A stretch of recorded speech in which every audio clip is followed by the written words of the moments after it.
So now I want to introduce Gail Johnson, our final speaker. I'm so excited to hear from her because Gail gives big CEO, big head woman in charge, big founder vibes. Like, Gail has actually she's the founder and chairman of a real thing that I have heard of outside of her. She's the founder and chairman of Leaf Spring Schools, which I used to work at schools before I worked at church, and I had heard of that, and I was like, oh my gosh, that's Gail. And they actually have schools in like 13 states, something like that. Yeah, a lot of states. It's not even just Richmond. It's all over the place. And she's just had such a wealth of experience. She was also a pediatric nurse. And I mean, I cannot wait to hear what this woman has to share with us about what it means to be a woman of faith and a woman of faith at work, because this woman has put in the work, and I'm sure she has looked good doing it because she looks sharp today. So y'all greet Gail as she comes. She also said her go-to karaoke song is Dancing Queen, which is like a really good, you can dance, you can vibe, having the time of your life. Come on, Gail. One of the things that I find so interesting about today is the diversity of everything. We have 4 speakers, and we have 4 completely different presentations. But they're all different. There you go. They're all different, and I have the pleasure of being the last. But I hope to tie a bow on everything that you have heard today, because what I'm going to do is tell you my story. And my story has pieces of everything that you heard already. So it's kind of putting a bow on it. And I really want to say that it's laced with difficulty. Thank you, Sheila, I get it. But there's always a thread that runs through. I say, my husband and I, last night we were sitting on our deck, and I just said, we are so blessed. And he said, yes, we are so blessed. And that's the way I feel. I had the opportunity to do many things and to travel many places, but it's all because of the leading and guidance of God that's kept me safe, kept me on track, and allowed me to do, I hope, great things for him. So thank you. I'm humbled for the opportunity to be here with you today. And I'm just doing it a little bit different, right behind a podium. So, hey, we celebrate the diversity. Anyway, my story is probably like many of you that are here in this room. And I've learned something along the way. And because I've lived a lot along the way, notice the color of my hair. I have learned that adults really hate being told what to do, right? But if you hear somebody's story and you hear what they've been through and you hear how they survived it and what happened and what worked for them, then you can pluck ideas out of that story and put it in your life. I didn't tell you what to do. You learned from what I said. You learned what from Elizabeth said and Sheila and Patricia. And you put it in your own life. We're not telling you what to do. You adopt what we're saying. And so that's what I think this whole story idea is a great idea, to really be able to ferret out for yourself. What is it that you need that will help you in your walk and help you in your daily experience at work? I just want to clarify one thing really quick. Yes, I'm the founder and current chairman of Leaf Spring Schools. But I founded Rainbow Station and worked as CEO for 25 and a half years at Rainbow Station. I hired Van Spillman to be my CEO. 3 years later, he rebranded Rainbow Station, and now it's Leaf Spring Schools. So when you hear me talk, I'm going to talk about Rainbow Station because that's what I know and lived and experienced every minute of 25 and a half years. But when you go down the street, you're going to see Leaf Spring Schools. And we have several locations here in Richmond, several more in Virginia, and across the country and in China. Anyway, so that's what it is. I founded it. I passed it on to Vance because life is a relay race. I passed the baton to him. He rebranded it, and that's how we got here today. One of the things, after graduating from high school, I was trying to figure out what I wanted to be when I grew up. Because I'm very old, I loved your story, Elizabeth, of the choices in 71. I predate 71. My choices were only 3 that I could, as a female entering the workforce. What do you think they were? Teacher, nurse, ding, ding, ding, you win. That's exactly right. So I felt, my dad said, I think you would make a great teacher. I said, I'm going to be a nurse. And guess what? He must have known me pretty well, because in the last reinvention of myself before Rainbow Station, guess what I did? I taught nurses. Well, in spite of my choice, I really understood quickly that it was my dad's entrepreneurial spirit and his never-changing belief in me that I could do anything I wanted to do that sustained me throughout my nursing career and forward. And through many rough times, no matter what, I was able to make it because of what he said. You can do anything, you can do anything. That, and the fact that I came from a Christian family, and I clearly knew that I was never walking alone. I was always walking with someone that's leading and guiding me. So after graduation from high school, I went on to the MCV School of Nursing, where I got my nursing degree, and I became a maternal child nurse. And so I spent the next 25 years doing everything a maternal child health nurse would be. I was a maternity nurse, a newborn nursery nurse, a pediatric nurse, a newborn intensive care nurse. I was a public health nurse with a maternal child caseload. I did it all. It was an interesting time, because at that point in nursing, and remember it was a long time ago, it was the period of time when the doctor was God and nurses were created to serve that God. Remember that? So, and this was demonstrated when the doctor would walk in the nurse's station, everybody would jump to their feet. Aye, aye, sir, here we are, ready to serve you. Thank God things have changed. Thank God nurses are now a part of the collaboration team, but that was not the case then. My last reinvention, as I mentioned just a moment ago, was teaching on the faculty of my alma mater. I was there for 10 years, and you're adding up these years. Yes, my career is moving on. I escaped the bureaucratic politics of a faculty by working half-time, and that worked great for me, because that was the period of time that I was raising my children. And so I had some flexibility, and I could achieve somewhat of a work-life balance, but we all know that sometimes that's a myth. But anyway, that's what I did. And that's also where I ran into a fork in the road. I'm a firm believer that God quietly leads us. Sometimes it's a loud lead, but mostly it's quietly that leads us. And you can't be led if you're not up and walking and moving. So I was up and walking and moving on the faculty of the School of Nursing, but then there were things that let me know that even though things had been relatively quiet and peaceful for a long time, I'd raised my children, and not very complicated, but I felt something was changing. And the changing came from the quiet leadership in my life from my Lord. There was this mandate that you have to publish or perish. And it was like, oh my. I watched a colleague who had a great idea for a nursing research, and had that idea be stolen and then gotten funding for it. And I'm thinking, what's going on around here? This is not a game I really want to play. There was another mandate to me that you have to get your PhD and get your tenure if you want to keep this position. Well, I am not the student that Sheila said she would like to get her PhD. I thought, this is not for me. Why? Because in my soul, I didn't know it yet, but I'm really an entrepreneur, and getting my doctorate was not something that would take me down the path that I wanted to go.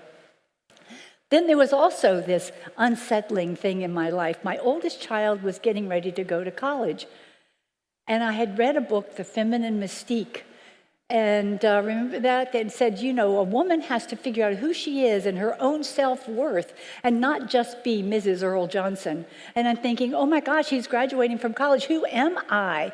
And what am I going to really be when I grow up? And then there was the capstone.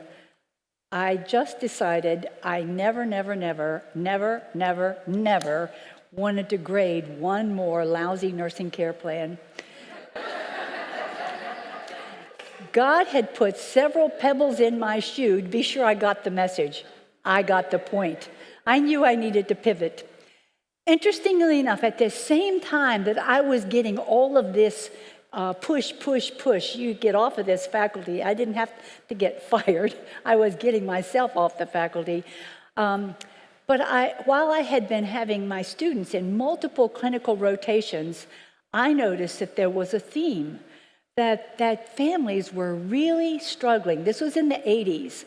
This is when families, women particularly, were discovering their right to be. They were having a right that they could have a job, they could have a family, they could have a career, they could have it all. Well, maybe not, but that's what it felt like in the 80s. That was great, as long as everything was great. But if in your family you had a child that was sick for even a day, or no, my gosh, for a lifetime, you had a problem. And it was almost impossible to do a career and do life with your family.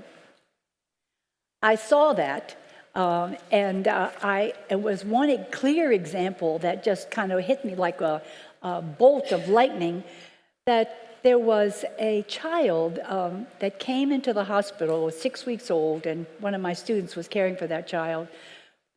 She had an interrupted SIDS event, that's sudden infant death syndrome. Well, the child obviously survived. She was in the hospital.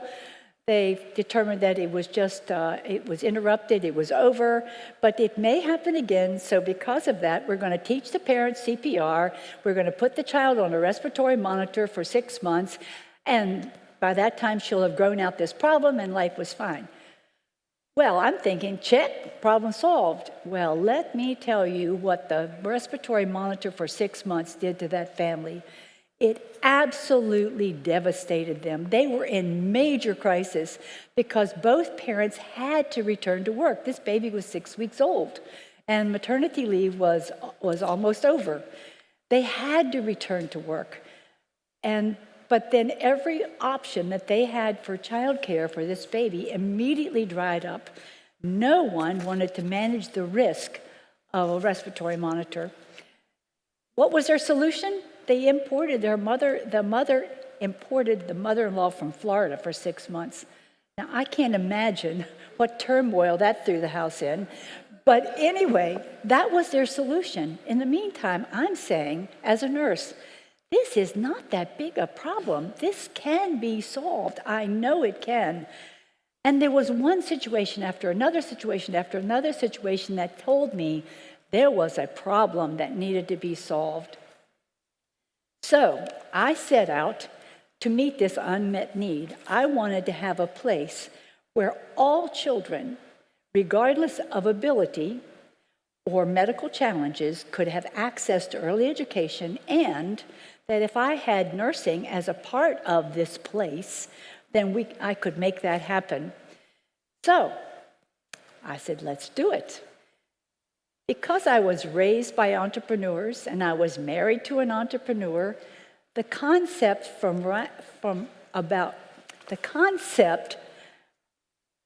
resigning from a paycheck, got my pronouns in the right order, the concept about resigning from a paycheck was not a foreign one. So in March of 1987, I did just that. I resigned my job. I left. I was going to make this idea happen. However, like many entrepreneurs, I got waylaid a bit, and my idea really needed a jump start to make reality. My son, Kevin, one day came in the kitchen after basketball practice and said, "Mom, whatever happened to that idea you had?" And I said, "Oh, yeah, I'm still thinking about it." Then he said these magic words, "Mom, you'll never do that idea." What? Oh my gosh.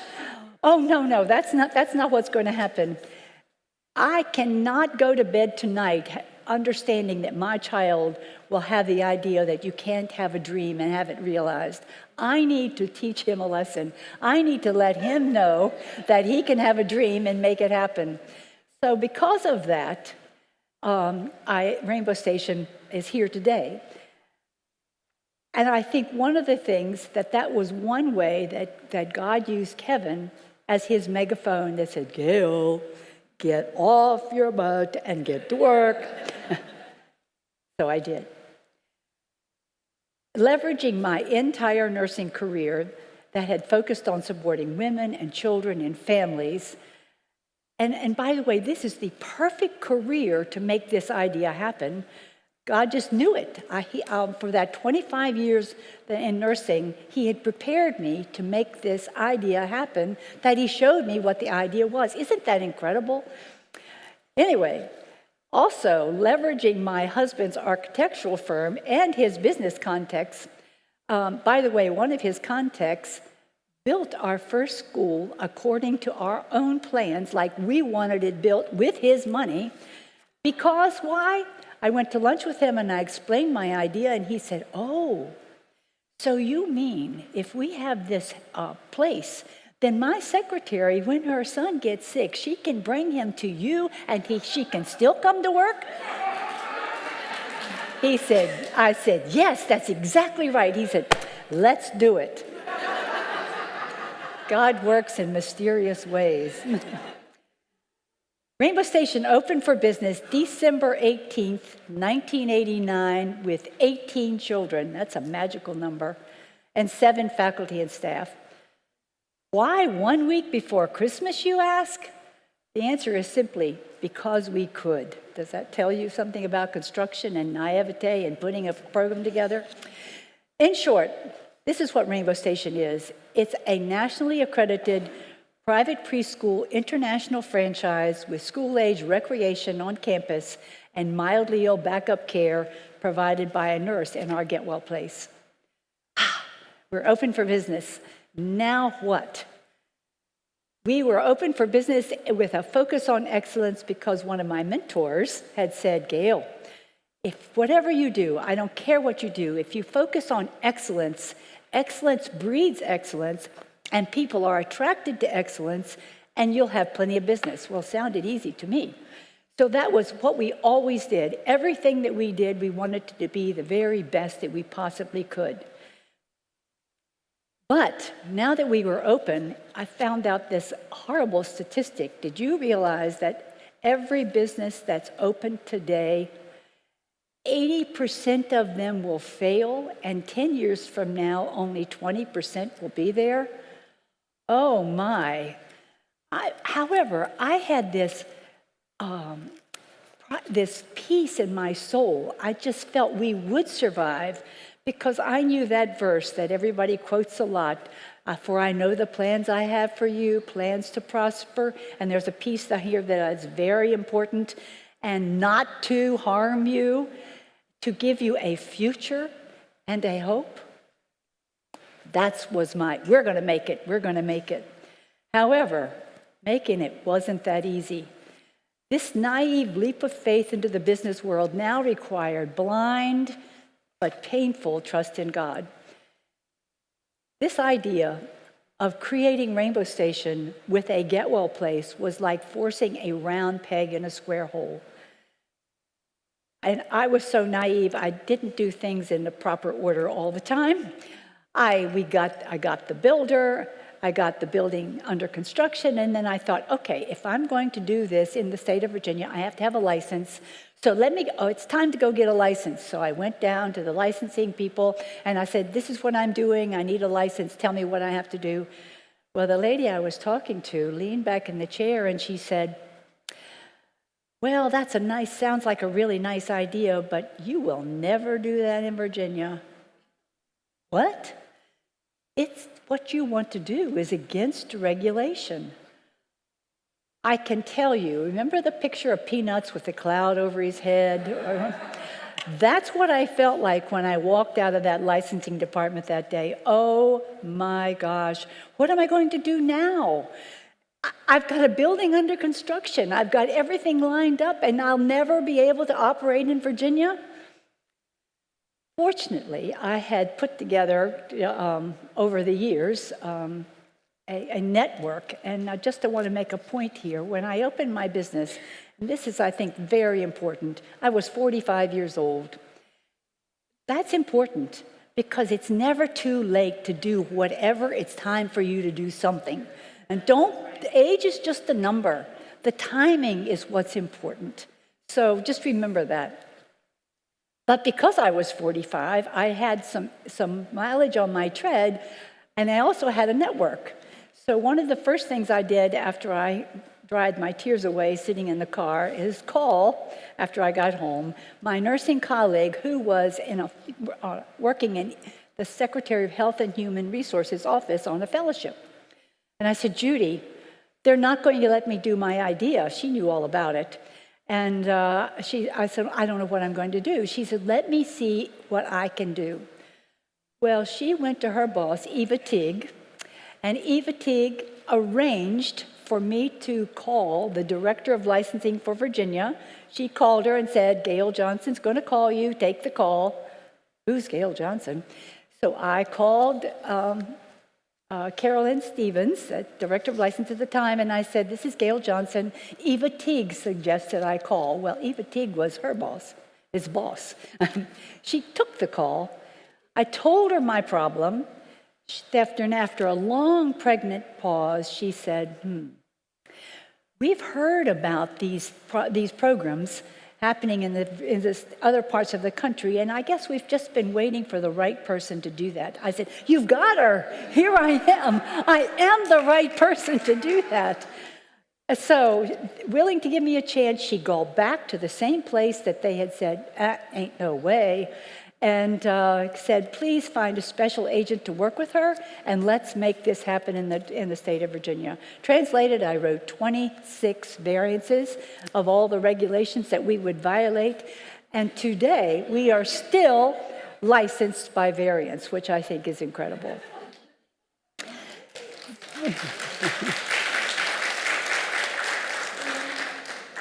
This is one of the many obstacles that we have overcome.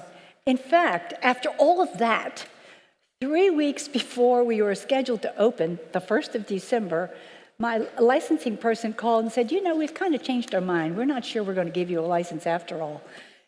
If I could have crawled through the telephone line and come out at the other end, I would have strangled that guy. Needless to say, we got a license. That wasn't the end of my story. The first year, we were grossly undercapitalized. I would never recommend starting a business that way. We made it, but not without a lot of pain. And it was really not our plan because remember my cash flow backup? It was my husband's architectural firm. I was just counting on him to fill in the gaps. Well, in January of 1990, my husband's business collapsed. It was a real estate recession. All of his contracts evaporated because there was no more real estate that they were going to do. So his business failed. That was my cash flow backup. Now what? There was no choice but to succeed. Suddenly we had a lot of debt. I still had 2 kids in college, and failure was not an option. I felt honestly that I put on blinders and went to work and said, God, with your help, we'll get there. It was not going to be easy. That was January. In February, I cashed my daughter's wedding fund in. I had been collecting savings bonds for 10 years while I was working for the School of Nursing. I had a stack about this many, and she would often look at them and count them and sort them and all that kind of stuff, because this was her wedding. I took them to the bank to cash them in to make payroll. And as I stood there and wrote my name on every single one of them, because that's how you could cash them, what a lousy mother I am. What a lousy mother I am. She had a wedding, and she had a delightful wedding, but that day I made payroll. In June, I just couldn't make it any longer. So I went to the gentleman that had built my building for me with his own money, and I said, Sir, I'm not going to be able to pay you rent this month. He said, Gail, didn't anybody ever tell you that the only thing you have to do in life is pay rent and pay taxes? You need to pay my rent. I said, I'm sorry, I can't. If I pay you rent, I'll go out of business. And he said, pay my rent. I said, I'm not. You do what you have to do. I'm doing what I have to do. Well, he didn't evict me, and I didn't pay rent, but it gave me the money to get through it and get to the other side. Because we began to make it, because of our commitment to excellence, because of our reputation, every day enrollments came in the door. And finally, we were able to sell ourselves out of our problem. I could continue and go on, but I think you get the picture. Often you hear people say, oh, we're not promised to have to bear more than you can bear. You've heard it, I know. That's really not one of God's promises. What is one of God's promises? That the Lord will always be with you, a shelter in the time of storm. And sometimes the storms were raging. It felt like I needed to dive right under him and say, protect me, protect me. But he did. He was always there for me. He never left me or forsake me. I've kind of twisted those words a little bit, and I say, because I often say, everything will work out in the end. And if it hadn't worked out yet, it's not the end. Kelly Clarkson probably says it very best, what doesn't kill you makes you stronger. This is how I entered running business. And that was kind of a landscape that really made it happen, I think. I had been through so much to get to that point at the end of our first year in business that I just knew there was nothing that could take me out now. I've done this, I certainly can do whatever else is to come. There will be more to come. But let me focus now on running the business. One of the things that I felt really important is to run a business doing the right thing for the right reason. That was really important to me. We were in the business of caring for children and families, and so we really always focused on values. We didn't name those values for a few years, we finally did, but how validating it was to our staff that what we had been doing all along, just doing the right thing, now had names, and it really felt good to reinforce those things to our staff. From the beginning, we also had values for our children. We had a value of the month, and to this day, we still have values of the month, and we focus on and reinforcing those values daily, because if our children are going to really be successful in the 21st century, they need a sound understanding of values and how to do life. And sometimes life passes them by without that information. And if we do our job well, then we can prepare them for the future.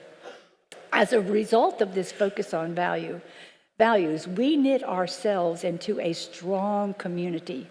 A community that was our faculty, our staff, our parents, and our children. And we became a really strong team. Although I realized that the buck stops here, I knew that there would be much more accomplished with a collaborative leadership model. And as I really focused on being sure that with our passion on the mission of our company, that we would be an organization committed to services for children regardless of ability or race. That's that diversity. We would be committed to doing everything delivering what we promised, and even when no one was watching, integrity. We would creatively and proactively solve problems, innovation, and we would accept responsibility for our successes, failures, and mistakes, ownership.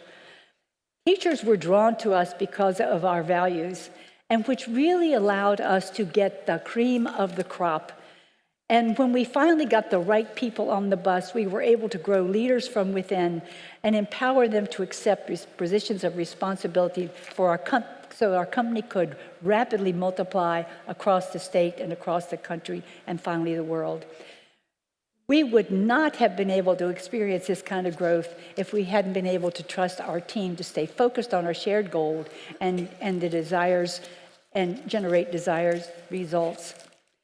One of the things By the time we had many more obstacles, but by the time we got to the recession of 2008, our team would often quote our rallying cry, "There is a God in heaven who watches over us." Everybody knew that God was walking side by side. Bottom line, at the end of the day, if we are following God's direction and God's command to be the salt and light of this world, we must ensure that we are making a difference in the lives of our children and families we serve. And if we are making a difference, we want to be sure that Rainbow Station, now Leaf Springs Schools, will make the world a little bit better place. And because of my life's work and mission, and because I am blessed to be the mother of 3, the grandmother of 11, and a matriarch of a family of 17, my prayer is that my life will always be an example for my company and for my family now and for generations to come. This is not an original idea. My mother, aged 99, went to heaven May 8th of this year. Her last words were, "May the words of my mouth and the meditation of my heart be acceptable in thy sight, O Lord, my strength and my redeemer." I am blessed to be a part of her legacy, and I strive daily to rise to her example of a Christ-like life. Thank you.